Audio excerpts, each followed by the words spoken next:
This is Real Estate Rookie episode 407. My name is Ashley Kehr, and I'm here with Tony J. Robinson.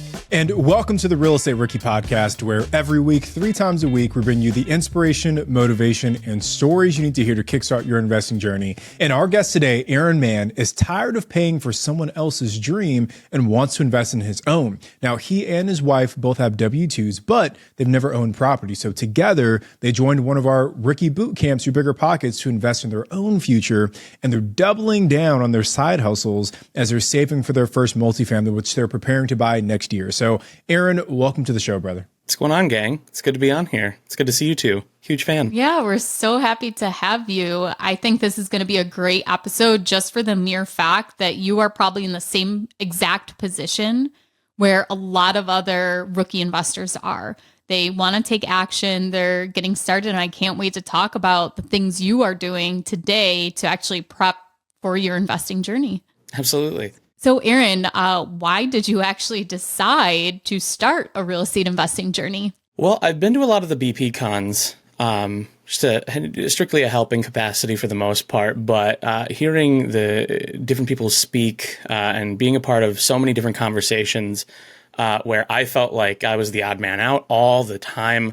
I just needed that knowledge in order to participate. Whenever I feel left out of a conversation, that's never a good feeling. So with no knowledge, I needed to figure out a way, the best way to get that knowledge. And I figured rookie Bootcamp was the way to go with that. Aaron, so it sounds like you were drinking the Kool-Aid a little bit, like you were the one who was maybe excited. I guess, was your wife also as excited about real estate investing, or was there maybe some convincing that needed to happen? I guess, what was that dialogue like between the two of you to come into this decision? 1,000%. She actually really started the excitement portion of it, I guess, so to speak. After getting a couple BiggerPockets books and going through them, she came to me and said, Aaron, we could really do this. Like, we could actually take the time and put the work in with not just our W-2s, but also our side hustles and really get a hold of what we want to be financially free.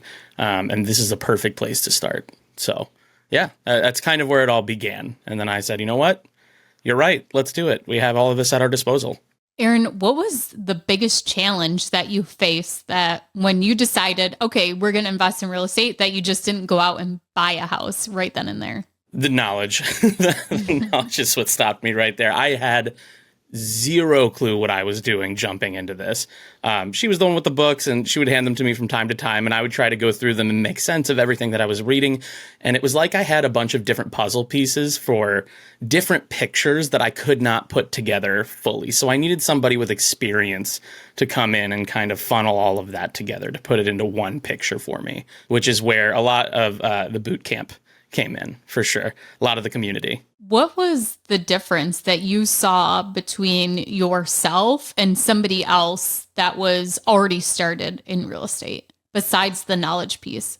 All of the mistakes was definitely the most surprising portion of that. Whenever I start something new that I have zero knowledge in, I want to make sure that I know what other people have done and the hurdles that they have gone through before taking the risk. I want to know, what bad deals you've made, what bad contractors you've spoken to, what were the situations that you went through. Like, I know a couple times there have been different properties that my friends have worked on or worked with rather, where there just wasn't something up to code and they didn't figure it out until like a year later.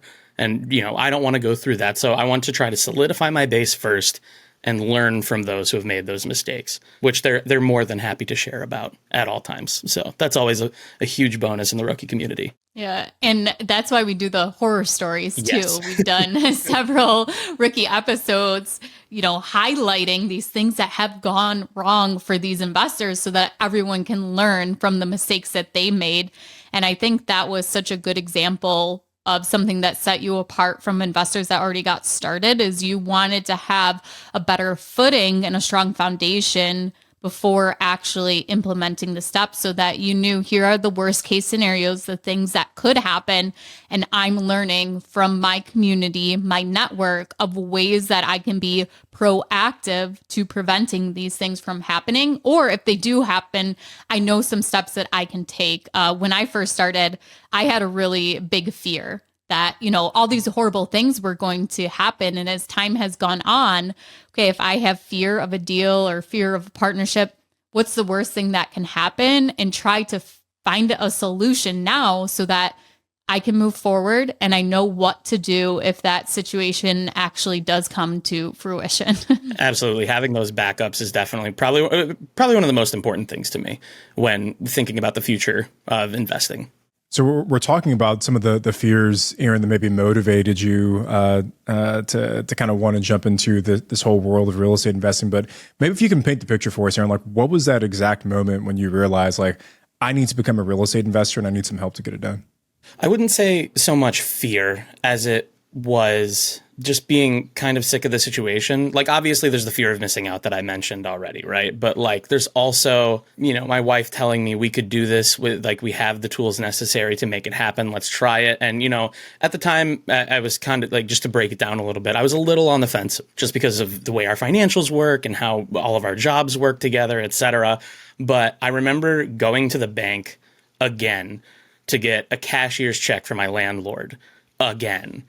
And I was like, this is 2024. Why isn't my landlord using some sort of digital payment? I have to come here every single month to pay a fee to get a stupid cashier's check that I need to then mail to my This is insane. I'm sick of this. This is the final straw. I want to start thinking about real estate investing and learning everything I can to get out of this situation. And, kudos to my landlord. Very nice person.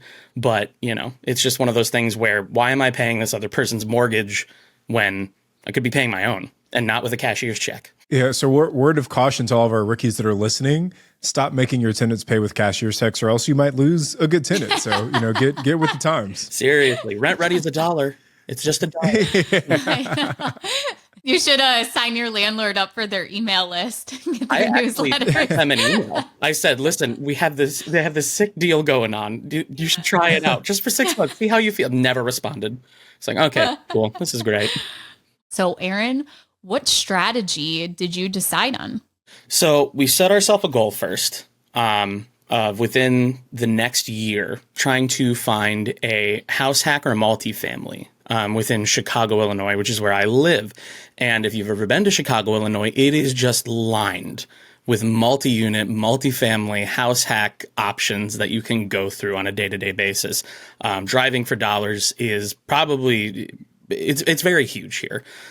So like whenever I take my wife to work or like I pick her up from something, we'll take some time, drive around Chicago, look at some signs and deals and whatnot and see just how the market is. And, obviously we'll go online and take a look there as well. But the goal is the house hack or multifamily next year. And we kind of have a vision of, I've worked a lot in some of the nonprofit side here in Chicago for the theater industry. We kind of have a vision of renting it out to other performers in the area of Rogers Park or Andersonville, because it's a really hot commodity for the storefront theater scene out here, which is a huge flow of different tenants and things like that. So that's kind of our goal in the future is artistic housing, so to speak. But yeah, to go about it, we're looking into different options. We actually heard this on the Money podcast recently, Home Path by Fannie Mae. That is one of the options that we're looking into for finding a place and also helping to get it funded while living in the property for a year or so. That's where we're thinking about starting. That's the main plan, but a lot of things shift and change over time. Aaron, I haven't heard of the Home Path, and I'm assuming maybe if our rookies haven't either. Like, what is that, and why is that maybe an attractive option for you? So from what I've been looking at, Home Path by Fannie Mae is a place where it's a lot of properties that have been foreclosed on, where you can go in, and sometimes they're a part of an HOA or they've just been abandoned or what have you, where you can go in, put in a claim for the property, and then they help you try to finance it. And then once you move in, you have to live in the property for a year. And then after that, Bob's your uncle. You can do whatever you want with it.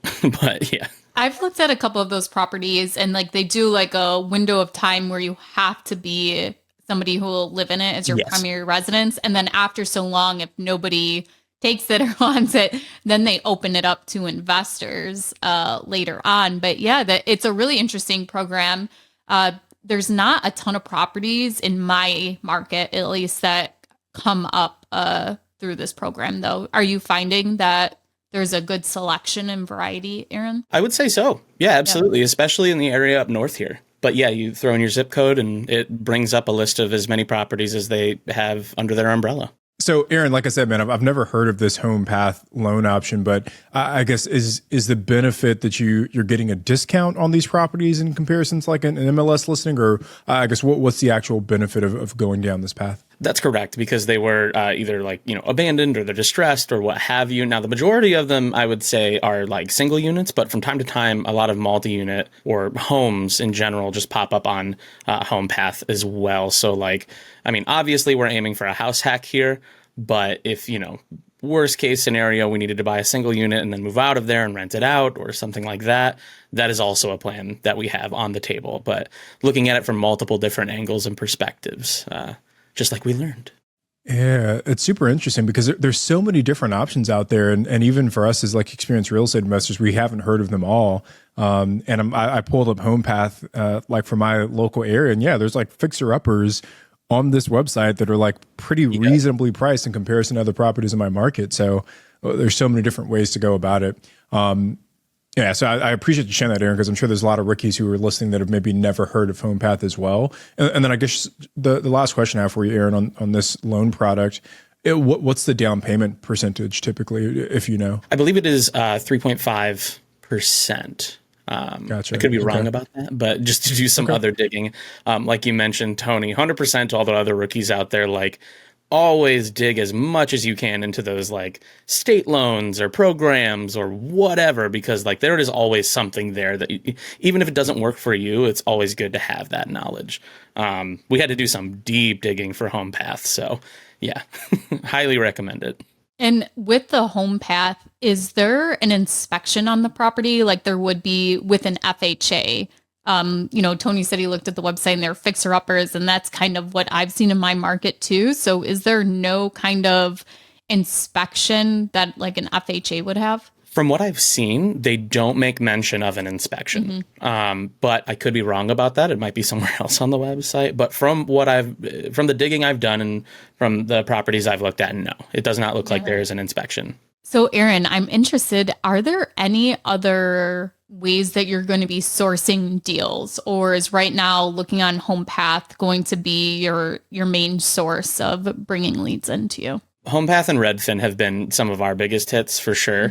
Obviously, we've looked at all of the general websites, Zillow and all that good stuff, but Redfin has really been a huge benefit for us as well. It's actually where we met the person who has been, while we were testing the waters, showing us different properties and homes.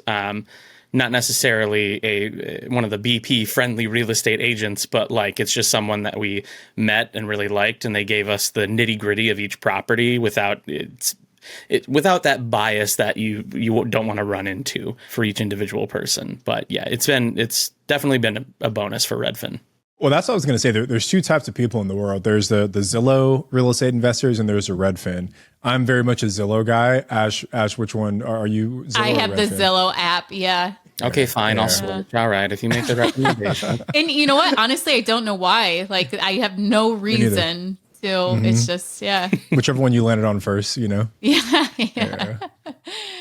So Aaron, what are the steps that you are taking now besides, watching deals, seeing what's on the market, what's available? What are some other things you're doing to prepare for your first investment? Well, obviously, like it's mentioned in the Bootcamp, kind of dipping your toes in the water and shopping around and dating homes and things like that. We just wanted to get a feel for it before making any huge decisions. And like, we knew we were leaps and bounds far away from ever actually making the decision to do it. But for now, the biggest thing is really doubling down on my side hustles. And same thing goes for my wife, Allie, as well. I do a lot of not just my W-2, but I'm also a performer as well as she is also a performer with her master's degree. She's a opera singer coloratura for those of you who are singers out there. But I also do like voiceover work and different shows up north. That is all contract work, and we're really digging for that down payment. That is the first step for us, and having a very comfortable lump sum of money that we can just throw at our first property that we really love. So, Aaron, I appreciate you talking about the side hustle because I think it's an important part for a lot of people to be financially ready to pull the trigger on that first deal. And I guess I just want to pause there because it's like you're leveraging things that you've already done in the past, I'm assuming, right? Like, I mean, it sounds like you have some kind of theater background or entertainment background, right? And you didn't go out and try and even develop a new skill. You just took what you already had and you said, hey, let me turn this into something that I can get paid for. Like, say Ashley wanted to create a side hustle. Maybe it would drive her crazy, right? But like Ashley went to school to be an accountant. So maybe she could open up like, a bookkeeping side hustle on the side, right? Where she's doing books for the real estate investors. So that could be Ashley's side hustle, right? Is doing like the bookkeeping. I thouut you were going to say bodybuilding, like bodybuilder coach, but I could try well. out bookkeeping. That'll suit you better, being a bodybuilding coach. But my point to all the rookies is that when you think about saving money for that first down payment, think about the things you're already good at that you can already do. And what are some of those things you can sub out to someone else? And there's sites like Upwork, there's Fiverr, there's TaskRabbit. There's so many different places where people are willing to pay someone else to do something on their behalf. And it's like you do that a few hours a week and you can probably make a decent little side hustle. So all that to say, Aaron, I know you've got a full-time job, but how much time do you feel like you're spending in the side hustle? I mean, this goes without saying, but having a side hustle, dedicate as much time as you can or want to. It really depends on like the structure of what you're willing to dedicate to, right? Like for me personally, I take my side hustle incredibly seriously. I look at it as like another full-time job. So doing a lot of that voiceover and theater work, I'm probably putting in at least another 35 to 40 hours on that a week. And that's after my W-2 is out. I switch right to that and I dedicate a lot of time to that. And I'm not saying that everybody should have to dedicate that much time to your side hustle, but if you really want to drive in like a down payment for a home, like that dedication is, I would say, necessary. And a lot of times it's a huge conversation topic in the theater industry as well. Like if you come out of college a theater major, you need a backup plan to survive. You need that secondary job to survive. For me, that was sound editing and engineering, as well as, voiceover production and things of that nature. So like that is something that I can pivot to in order to create that side hustle, right? But it's a huge topic in the theater industry that I love talking about, just side hustles in general. Aaron, along those lines, are you doing any kind of tracking? Do you have a cool Excel spreadsheet? Are you budgeting every month and tracking what your expenses are too, along with your income? Oh yeah, 1,000%. Absolutely. In and out, 100% with our Excel spreadsheets. Every week, my wife and I sit down, we have a meeting, talk about what expenses we have this month, what's the income we're getting this month, where can we set money aside, where can we pinch pennies or get rid of a subscription here or there, depending on our situation. But yeah, being very tight with finances as we go along, while still living a fairly comfortable life and having fun with our friends and, going to, for example, a halfway to Halloween party that I'm having later this week. Halfway to Halloween party? Yeah. That sounds fun. Is it an actual Halloween party in the summer? It is an actual Halloween party, yes. People do Christmas in July. Exactly. So, yeah. Exactly. Aaron, what advice would you give to someone who maybe wants to start budgeting, wants to save for their down payment, but they just don't even know where to start? I mean, looking at their credit card statement even sounds scary to them. What are some things that someone could do to take action today to really start budgeting to save? It is scary. There are a lot of different budgeting apps that I would highly recommend. Monarch Money is one of them. It's a great budgeting app. Or if you wanted to just do it yourself, fire up an Excel spreadsheet, see what you're spending month to month, see what your expenses are. And then once you have a good idea of what your finances look like, really decide for yourself, okay, do I need to be making more money? How can I do that? How can I set aside more money? If I'm already in a comfortable spot? Those are the hard questions that you need to ask yourself that seem overwhelming, but at the end of the day, you're going to be living a much better, easier life, or like harder in the long term, but like once you pass that threshold, it does get easier. And also having an accountability buddy is very helpful as well. My wife and I, we used to be overwhelmed with how our finances were going in and out and fluctuating. But like once we sat down and finally like got down to literal brass tacks of what was happening in our lives, we were able to come up with a game plan. And now, like I want to say at least 6 months later, we're in a place where we're not scared of opening, any of our finance apps and realizing like, okay, we're good. This is a good safe place to be. We're on our way. Yeah. And I want to share a personal story because especially when I was still working my W-2 job, Sarah and I, my wife, we were like very diligent about our budgeting as well. And, like most people, I read the Dave Ramsey books and I like the idea of the envelope system. And I tried it when I was like in my early 20s, but it was like such a pain in the butt to go to the bank, pull out cash. You had like 12 different envelopes you had to carry. Like it wasn't a practical solution. So I said, there's got to be a better way to do this. So what I did at the time was we were banking with Ally Bank, and I still use them and I love Ally. I don't know if they allow you to do this anymore, but we had like 24 separate checking accounts.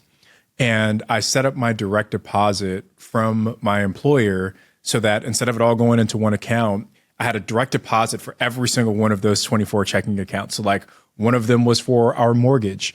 Another one was for our insurance costs. Another one was for utilities. Another one was for gas, for groceries, for vacations, for household, whatever it may be. But every single time I got paid, I didn't have to think about it. I just saw my money get refilled into these digital envelopes. So I knew exactly how much to spend every single month. Now, there's a software solution out there. It's called Cube Money, Qube, Cube Money. And it operates in a similar way. But basically, you're given one debit card and you have these different buckets that your money gets dropped into. And before you spend, you have to activate which bucket you're spending from. Interesting. So it forces you to make a conscious decision before you make that transaction about where you're actually pulling this money from. And it really is the envelope system, but in a digitized form. So that's Qube, Cube Money. It's a tool that we used in the past and one that I like. Yeah, I'm definitely going to take a look at that because we have something fairly similar. It doesn't have a card attached to it from Wise Money where you can have multiple different accounts. And I actually don't know because I had it a while back, so I don't know if they actually let you set up a bunch of different American accounts anymore. But yeah, this looks way easier setting up those individualized accounts for a singular card. That's awesome. The one thing that helped me when I was really trying to pay off debt is I did the Dave Ramsey method. So I wasn't necessarily trying to save money. I was budgeting so that I could pay off debt. So I wasn't tracking my expenses. I would literally look at something that I had to spend money on and I'd be like, okay, I can update my Excel spreadsheet and get that satisfaction of my debt snowball, or I can go and buy this item. And it was so motivating for me to say no to spending money on things. Like I would get my paycheck and I would immediately just like pay as much as I could without like, and just keeping enough for my fixed expenses that I had. But I think there's many different ways to budget. And Aaron, like you said, it can be scary to start and to actually see what it is. But once you start doing it, it can become very rewarding and satisfying and like exciting to open up your bank account and see the money in there. So I think if you are struggling with your finances, struggling to save a down payment, or even to have your reserves in place, the best way to start is literally holding yourself accountable and going through your bank statements, going through your credit card statements and seeing where is your money going. And you might really be surprised at areas where you can cut costs. Even today, I was looking at my Apple ID charges and I've been paying $10 a week for this app Splice. I love it.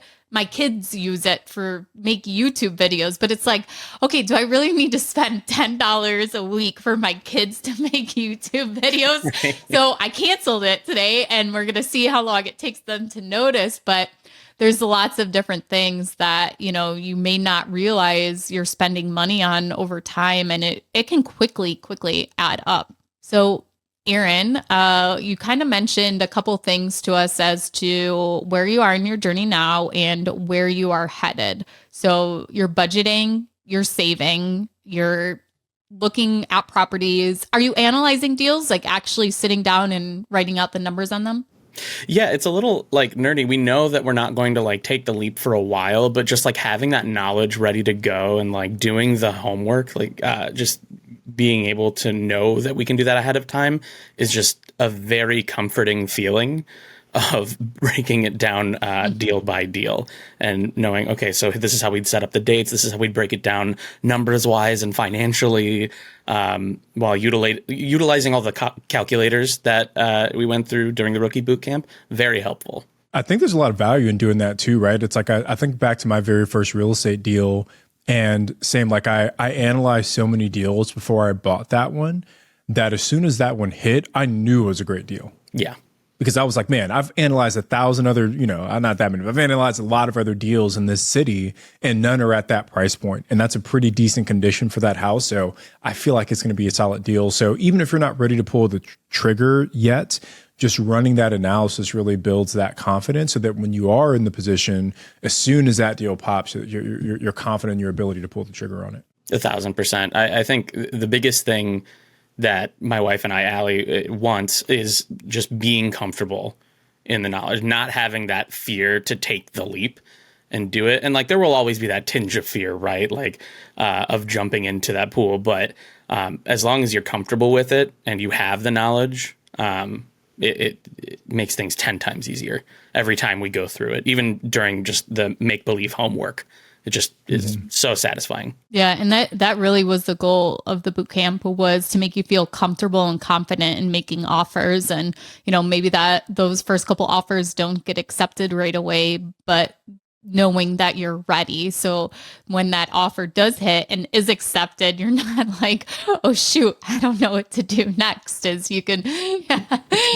So Aaron, let's talk a little bit about your market. Are you set on this market? Have you looked at any other markets? And is there anything we can do to try to help you with your actual market analysis? We're pretty dead set on the Chicago market, just because there's so many options that we can pick from, just because of how large the city is in general. Now, is it the best market to invest in? Probably not. A lot of experts would probably tell me, you're crazy, don't do that, start here or there or whatever. But like, because we have such a foundation here, we made the joint decision that like Chicago would probably be the first place we invested in.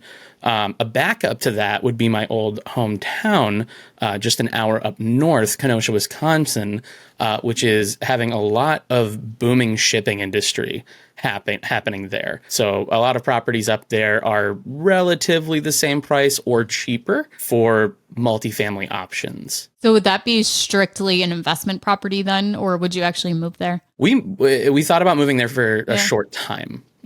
Just to live there a year, hang out, do the multifamily thing, and then maybe come back to Chicago. But in the meantime, it's only an hour away for all the things that we love doing, or an hour and a half, depending on, the time of day. But yeah, that would be another plan that we definitely have on the table as well, for a different place to invest. What a great option to have, and to be willing to be that flexible to move your financial journey forward. It's to say, you know what, that's not that bad. Moving for 1 year, it's worth it to be able to own a home and to start our investing journey sooner. And like you said, like you actually gave all the, you're very optimistic of it. Like it's only an hour away instead of like, oh, it'd be an hour away from our friends though. So I think that's really incredible that you're willing to make some sacrifices to actually further your investing journey. Yeah, and it doesn't really bug me that it's an hour away either. Like my entire life, I've driven to college like 8 hours away. I've driven to visit family 12 hours away. So like that is has been a huge part of my life and my wife's life as well. Just like the driving, traveling. So like, journeys like that, I don't phase us, but it is, I guess at the end of the day, kind of a sacrifice. But if you're willing to do it. Absolutely. So Aaron, you have your market down, you have your strategy down. you are saving for your down payment. You have a piece of your funding strategized. And what about the loan portion? Have you taken the steps yet to go and get pre-approved? Not yet. But we were very surprised during the rookie boot camp. That was probably the most surprising thing, was learning how many different types of loans that we could go after. And the fact that you can, this was the most surprising, mix and match those loans together depending on the property that you're hunting down.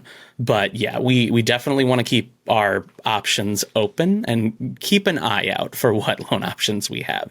But we haven't really taken that step yet. That would be my recommendation to you, is to kind of get feelers out there as to, even if you go on some loan officers' websites, some banks will have this as an option on there where you can actually just do like a quick like quote or pre-approval without them actually even contacting you, where you're going and you're putting in what your current monthly income is, what your current monthly debt service is, how much monthly debt payments you have, what the ideal purchase price is for you for a home, the percentage of your down payment, the property taxes on the new property, the insurance on the new property, and then any HOA. Then also, if you own any other existing property, what those monthly expenses are. And it'll actually calculate for you as to, this is how much income you need per month in order to be pre-approved for this $500,000 house that you want to buy. So it's pretty incredible to like check out some of these free tools and calculators that a lot of lenders offer to just play around in, to get an idea, because I think it's very easy to say, well, geez, I know that like I have this amount of money every month that I could spend towards this, but a bank may not see it that way, or you may not realize all these other expenses that kind of come into play too as to what it may actually look like. So just to get an idea, to play around with some of those calculators too, to really set yourself a budget as to, okay, now I kind of know what my price point is, where without even going and getting pre-approved. So you can start analyzing and focusing on deals that are more in that range and really narrow down your search, so that when you are ready to take the leap, you can go get pre-approved. You already should know kind of that you definitely will be approved, and then move on from there and start making offers. 1,000%. I think that's definitely the next step for us. So yeah, that's great. Do you have like a list of maybe like possible like different banking websites? I'm going to show you one that let me find it right now. Tony, you got to talk. I'm going to find the calculator. While Ash is finding that, I'll recommend one loan product, Aaron, and it's NACA, NACA, the Neighborhood Assistance Corporation of America, I think is what it stands for. Okay. But NACA is I want to say they're a nonprofit that has a really good relationship with Bank of America. So I'm pretty sure all their loans, or the majority of their loans, are actually underwritten and carried by Bank of America. However, it's a zero down payment program that you can use up to 4 units. It's open to anyone. So it's not like a low income loan product. It's open for anyone of any income level. And you can use that loan to purchase and renovate properties. So it's a very, very intense loan process. It very much feels like you're being interrogated by the FBI. Like they get all into the weeds of your personal financial situation. But the reason they do that, Aaron, is because most lenders will qualify you on a purchase price to say, hey, here's the purchase price that you're approved for. NACA does it the other way around, where they approve you for a monthly payment amount. Okay. And that's why they have to get so deep into the weeds of your income, your expenses, and how much money you actually have left over every month. But once you get approved for this loan product, it really does give you the ability to potentially take down a deal with no money out of pocket. And I know 2 investors who have purchased multifamily properties using the NACA loan, and both got refunds at closing because they got credits or something else that allowed them to get money back. So people, they were buying into properties, multiple units, and then getting a check at closing for buying that property, which is crazy. Phenomenal. Yeah, I'll definitely look into the NACA loan for sure. This is great. So the website is myq as in queen, c as in city, funding.com. So myqcfunding.com. And you can go to their tools and it has mortgage calculators. So there's a whole bunch of different ones like standard calculator, biweekly calculator, mortgage affordability calculator, amortization calculator, and a refinance calculator. So you can all free to use. That's nifty stuff. Thanks, gang. Can't wait for Allie to get back from her W-2, go over all this stuff. Yeah, Aaron, thank you so much for joining us on this week's podcast. We really appreciate it. And we can't wait to have you back on the show when you have purchased your first investment property. Absolutely. No pressure. And you know what? Thank you also for having the confidence and coming onto the show today without actually having done a deal. I think that's actually something kind of difficult to do when you're coming onto a show where almost every other guest has had some experience, but you today, like sharing what you're going through right now is going to be so incredibly useful, but really relatable to the rookie community. So thank you so much for willing to share what you have done, because oftentimes, even if someone has one or two deals, they'll say to Tony like, oh, no, not yet. Like, I want to have a couple more deals before I come on the show. And it's like, no, we want the young, fresh, new investor where it's fresh in your mind. So thank you very much, Aaron. Of course. One thing I will say to all of the people who come on with all that experience, and even the inexperienced people, my favorite thing about the Rookie Bootcamp is all of the up-to-date knowledge. So even if you're an experienced investor or inexperienced as heck like me, I know nothing. I know that I know nothing. So like, come on to the Rookie Bootcamp. Highly recommend it. Can't recommend it enough to get all of that up-to-date information. Ashley is a phenomenal speaker and teacher. But yeah, highly recommend. 10 out of 10.